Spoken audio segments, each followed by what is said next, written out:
So dissolution of partnership.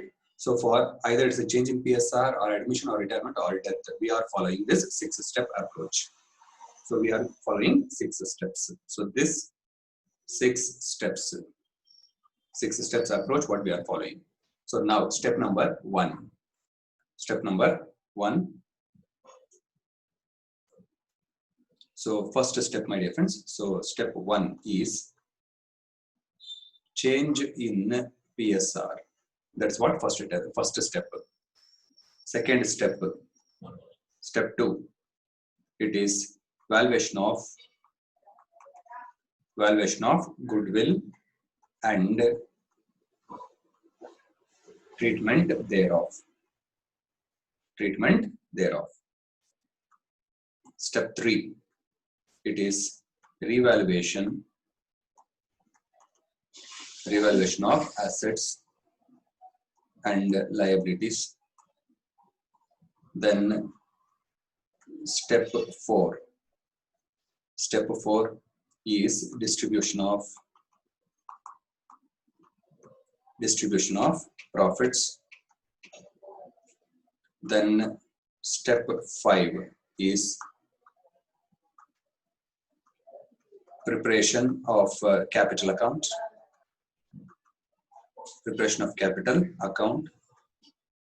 Step 6,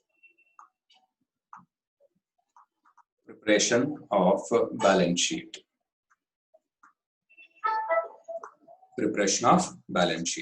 Got it? So these are the 6 steps what we are going to follow. These are the 6 steps what we are going to follow. These are the 6 steps what we are going to follow. Yeah. So what is the step number 1? Change in PSR. Step 2, valuation of goodwill and treatment thereof. Step 3, revaluation of assets and liabilities. Step 4, distribution of profits. Step 5, preparation of capital accounts. And step 6, preparation of balance sheet. So whether it's admission, retirement or death, whatever it might be, I'm going to follow these 6 steps only. Correct? So only thing was, look out in a what we call in a preparation of capital account. If it is admission, I have to receive the money. If it's a retirement, I have to pay the money or transfer to loan account. If it's a death, I have to pay, settle immediately, or I have to transfer to executor account. Got it? Like this, the things will be there. So based on that, just modification we have to do it, but steps are same. Now let's go to start with first change in PSR. So first one, let's go with step number 1. Step number 1 is analysis. That's now let's start explanation. Let's start explanations. So in that, so first is step number 1, change in PSR. Correct? Now my dear friends, how many types of ratios we have? Yeah. So here in a change in PSR, my dear friends. So here first, here in a change in PSR, so first we required activity. What we call it as activities. What activities we supposed to do it? So activities. So first activity is, my dear friends, activity number 1. So computation of new PSR. Activity number 2, computation of sacrificing or gaining ratio. Got it? If it is admission, sacrificing ratio. If it's a retirement or death, it is a gaining ratio. That's all the difference. But steps are clear. So that is, even if they are given new PSR, your extreme is you have to compute sacrificing ratio. Got it? So therefore, this 2 activity you have to ensure that you have achieved at this step or not. Now let's go it. So for this step, so first computation is, my dear friends, we have 2 ratios. One is called as old ratio. Another one is called as new ratio. Correct? If old ratio has become new, correct? So that means it will result in difference. So that difference is in the form of either for one partner it is sacrificed or gaining. Correct? That's what we call it as sacrificing sacrificing ratio. Another one is gaining ratio. Gaining ratio. Correct? So formula for sacrificing ratio. Formula for sacrificing ratio.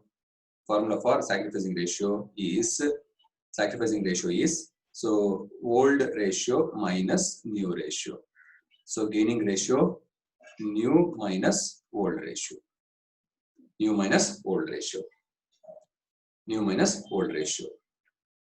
Got it? So first achievement is compute new PSR. Second is compute sacrificing ratio. Compute sacrificing ratio. Now computation tips. Computation tips. So for calculation, because for majority of non-mathematics, so for commerce students especially, correct? Now suppose if it is a multiplication, correct? If it's a multiplication, so then it is just a direct multiplication, directly. So it is like direct multiplication. So direct multiplication. Example, so 2 by 3 into 4 by 4. Correct? So just you have to write this, just it is as it is, directly you have to multiply, that's it. So 8 by 12, like this. So this is what I said, direct multiplication. Correct? If it's a multiplication, means it has to direct. Suppose if it's a subtraction, that means minus. Yeah, if you are minus. Subtraction, suppose if you want to do subtraction, in that step 1, first option, correct? So first option 1, what you have to do is, my dear friends, this is applicable especially in sacrificing ratios, sacrificing or gaining ratio. When you do it, so this thing will come, so subtraction. So option 1, so check whether base is common. If base is common, correct? Check whether base is common. Yeah, so if common, so direct deduction or direct subtraction, correct? Suppose if you want example, how it will be, for example, let us make 4 by 10 minus 2 by 10. So now look out here, this base, if you see it, this base is common. Therefore, it's a direct subtraction. It is 2 by 10. Both are, it is a base is same. Bases both are same, 10. Therefore, this is first one. Second option, option 2. Second option. So what you have to do it? So at least if it is not, if not. So then, if not, try to make base common. Try to make base common by common multiplier. Correct? So for this, let us go for example, how it will be. Suppose this is if not, this is what? If not, or then only second option you have to go with. First option is check the base is common. If so, directly go with. If not, in case of multiplication, what you have to do? Second step, try to make base common. For example, here it is 4 by 3. 4 by 3. So minus this is 2 by 12. 2 by 12. Correct? So now try to make base common. Base means a denominator. Correct? Now look out here. So base common. So first equal to higher denominator. This is the hint. That means out of this, whichever is higher denominator, 12. That means try out, if you multiply with one number, can you able to make it to equal to 12? One element, if you multiply with one element, if you could able to make it base common. Now look out, if I multiply with 4, what happened? 3 4s are 12. 3 4s are 12. So therefore, so what will happen here? So if you multiply with 4 into 4, numerator also multiply here. This also will multiply. This also will multiply somewhat. Correct? So minus 2 by 12. Now look out, this is already 12 is there, therefore I can make it common. So now this 12, what happened? This 12 has become this amount, this has become because of this common multiplication. So this 16 and this is 12. This is changed because of common. Now if you go with, so here is 14 by 12. 14 by 12. 2 by 12, 14 by 12. So this is second option. This is second option. If a base is not common, at least take one element out of that element, elements, check out whether it is which one has a higher denominator. So check out if you multiply with one number, can you able to make it to equal to higher denominator? Can you able to convert? If so, fine. Correct. Suppose if that is also not working, then only option 3 you have to go for LCM. Then only you have to go for LCM. Then only you have to go for LCM. Yeah. So then LCM. Suppose here example. Suppose for that also, if you want example, so it is 1 by 3 minus 2 by 4. 1 by 3 into 2 by 4. Correct. So if you multiply into any number, it should be with one number. If you multiply with like this, look out. Suppose if you multiply with for this 4, it has to become 12. Here also it should be like one number. Correct. So but here we require to multiply with two different numbers. Therefore, I don't entertain that. So just since it is a different, I will go for LCM. So therefore, LCM I will take for base 3 and 4. Now if you do it 3, so 1 and 4. So therefore, so 4 into 1 into 3, which is 12. So therefore here, so 1 by 12 minus 2 by 12, like this we will, cross multiplication. So if you take LCM, so it will be like cross multiplication. Correct. In that case, it is 4 by 12 minus 6 by 12. So like this, the things will come. Like this, the things will. Yes. Sir, is it like we have to compulsorily opt for second option or direct LCM can we do, sir? No. First, instead of taking such risk, so first check out if it is a base common. So if not, try to make base common by common multiplier. Then if not, then only you have to try for LCM. Okay. If you have direct control over LCM, you can go ahead. But when you have the easiest method, why you will go for that model? Yes, sir. Yeah, that's how. So other students, have you got the little bit confidence about this sacrificing ratio, this and all? Yes, sir. Other students, so these are 3 options. So please follow when you go for sacrificing or computing ratio. So that anyway, when we go for problems, so really we will implement these things. So what are the 2 activities we supposed to achieve in step 1? What are 2 activities? Computation of NPSR and computation First, new of PSR we have to compute. If it is given, fine. Otherwise, we have to compute new PSR. Correct? So then second one, if not given, we have to compute. If it is given, then also we will proceed for sacrificing ratio. Sir, how they will not give? Suppose they will say C is admitted for 1/5 share. That's all. Correct? 1/5 share. So that means by taking for C 1/5 share we have to give. For A and B old ratio in this their proportion I have to recompute or no. So revised PSR I have to compute. Suppose if they are given after admission of C, so it is a new PSR is 3:2:1. Suppose if they have given, so then I can go new PSR is given, then I will go for sacrificing ratio such a way. Got it? Now let's go to the step 2. Step 2, valuation of goodwill and treatment thereof. Yeah. So now here my difference, valuation of goodwill and treatment thereof. So here valuation of goodwill, what we did, this is what part 1. Valuation is part 1. Treatment of goodwill is part 2. Got it? So valuation of goodwill is part 1. In the same step, treatment of goodwill is part 2. Yeah. So what is that? So part 1 valuation means computing amount of goodwill. This is what part 1. I will compute valuation. Valuation means amount. Yeah. Treatment means, my difference, accounting. That is journal entry. So second is accounting for goodwill. That's what we call it as passing journal entry for goodwill. So what we call it as journal entry. What we call it as accounting for goodwill.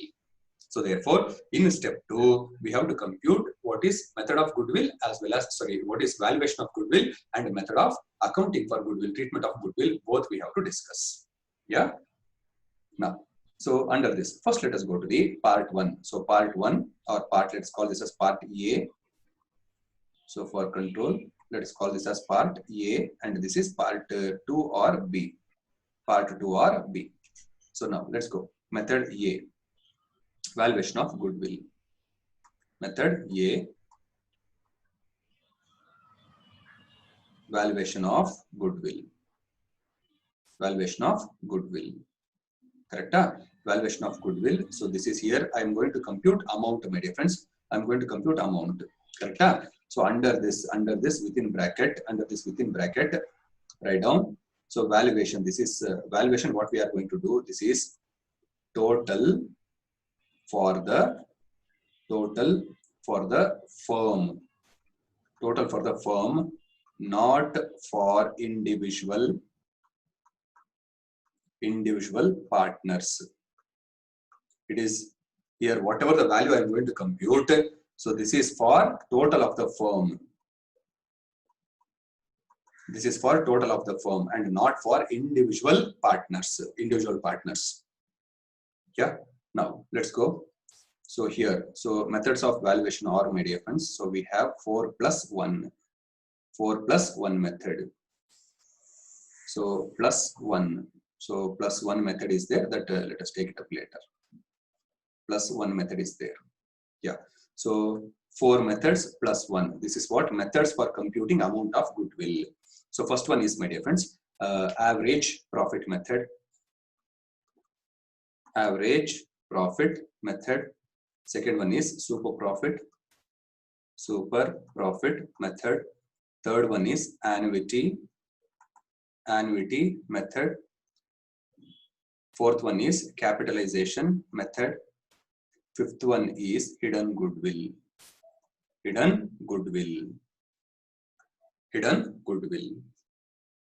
Yeah. Now in average profit, we have further 2 types of average profit. One is simple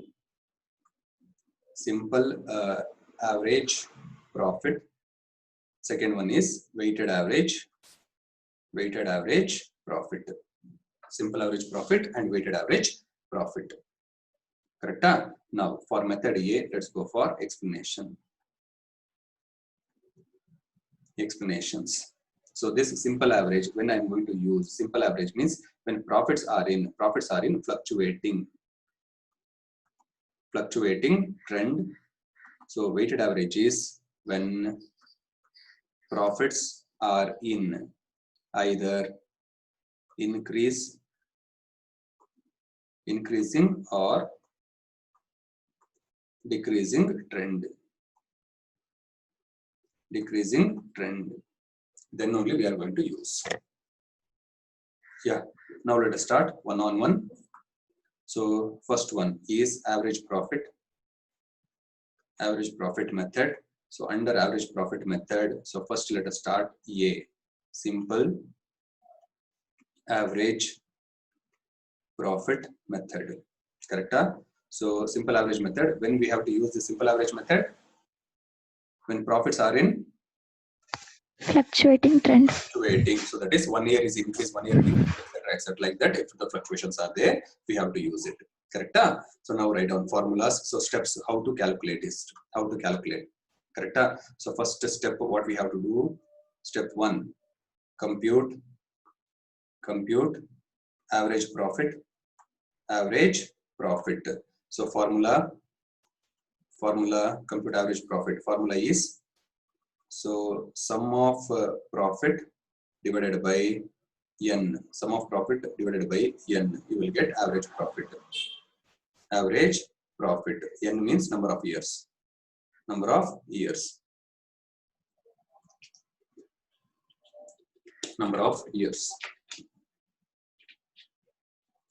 Next, number of years. Next, let us go to the step 2. So we require to compute what? Goodwill. Correct?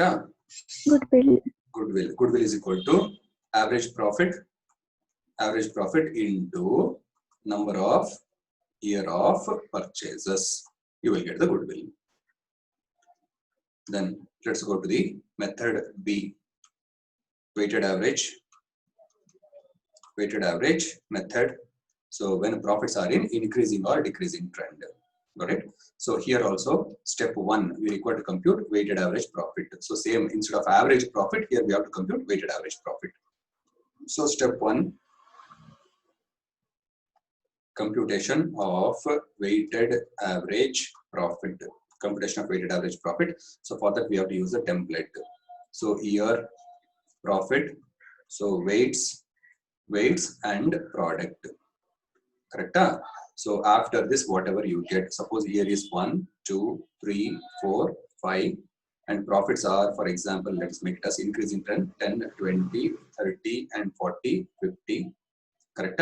So weights, so whatever you multiply, so that you will get. Correct? Now my friends, weights has to be assigned. So weights, how you will assign the weights? Yeah, wait. Harshita, can you say? Harshita, Sanjana, can you say how weights has to be assigned? 1, 2, 3, 4, 5 or 4, 5, 3, 2, 1?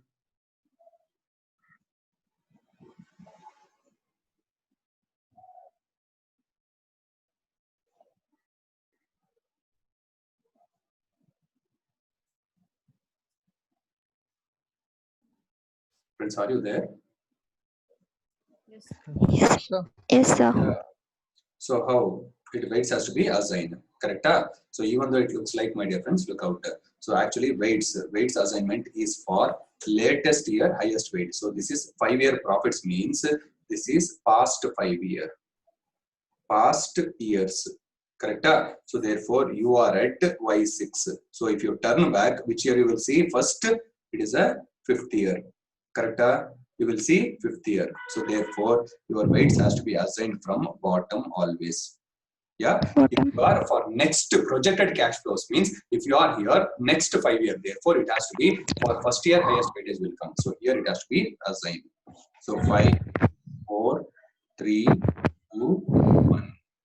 5, 4, 3, 2, 1. So sum of weights is 15. Weights has to be assigned. So how it will be? Latest year, highest weight. Highest weight. That's how it has been assigned. So now if you do it, now if you multiply, so 10, 40, 90, 160, 250. Yeah, if you total, I believe it's 550. Yes, sir. Yeah. So step 1. So your formula. So weighted average profit is equal to sum of sum of product divided by sum of weight. So that means here 550 divided by 15. What you get like this, this is what your weighted average profit. So this is what step 1. Step 1. So then step 2. Step 2, computation of goodwill. Computation of goodwill. Computation of goodwill formula is weighted average profit into number of year of purchases. Number of year of purchases.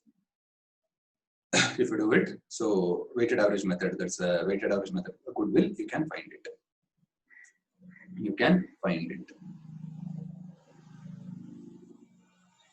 Now, let's go to method 2. Method 2, super profit method. Super profit method.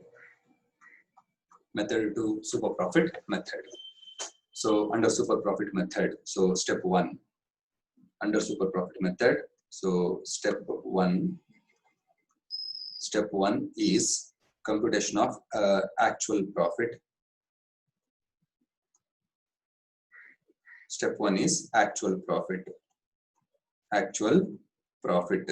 So if it is 1 year profit, you have to take that 1 year profit after rectification as an actual profit.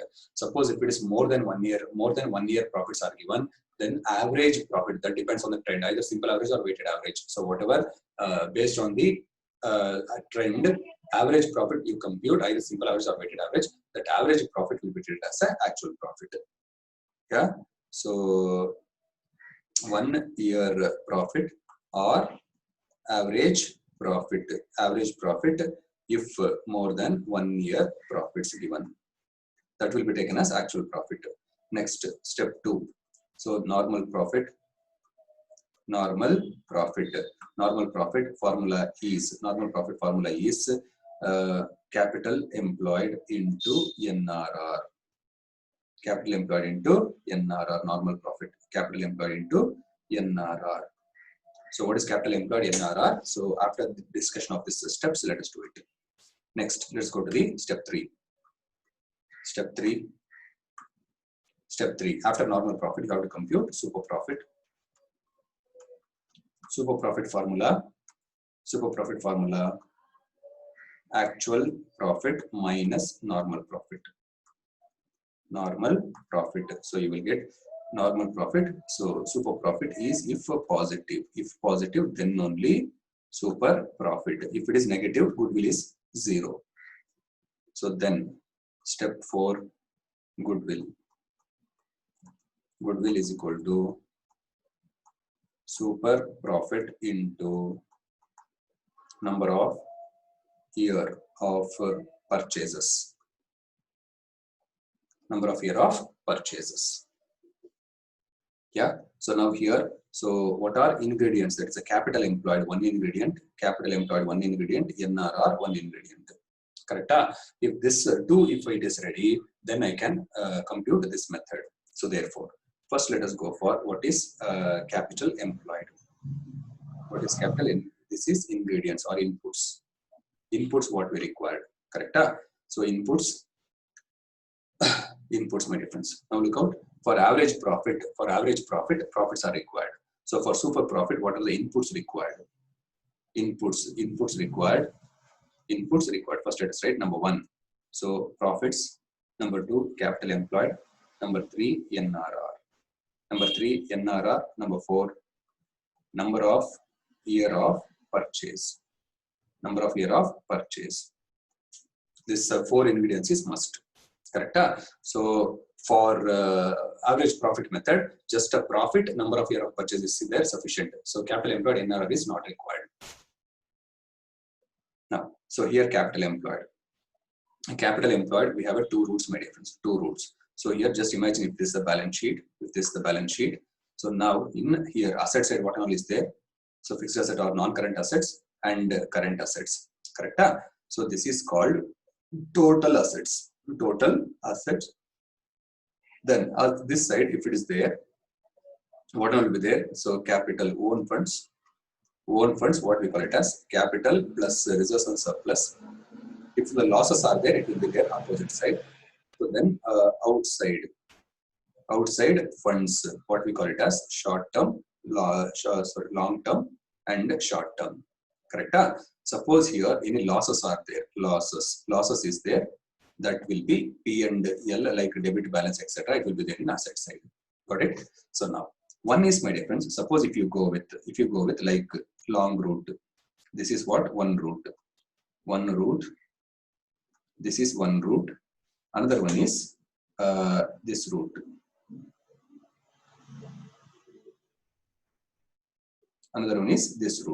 Got it? So this route, if you go, this is liability route. If you come from this route, this is called asset route. So this is asset route. Yeah. So therefore, capital employed formula, asset route. Yeah. Total assets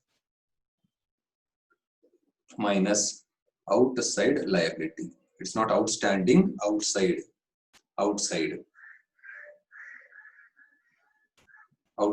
liability. Outside liability. Next, if it is a liability route,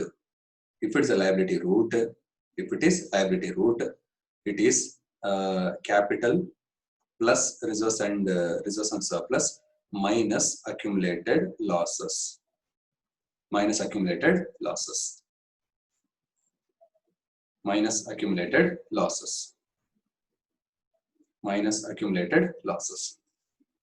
This is capital employed.